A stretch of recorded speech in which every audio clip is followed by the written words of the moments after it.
Kapresensya namin, Diyos magpasalamat ko sa dagang gayon na ako isluwas mo. Sa trahil niyang nakita ko, anak ka,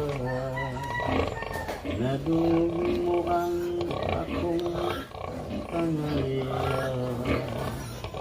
Isang sa paglaong daw ng ano,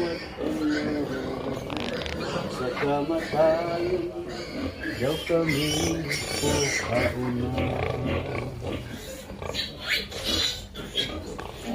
Ang iyong kagamanan, sa presensya mo mukurot ang kamay. Dahil gunot simbawang ko kaya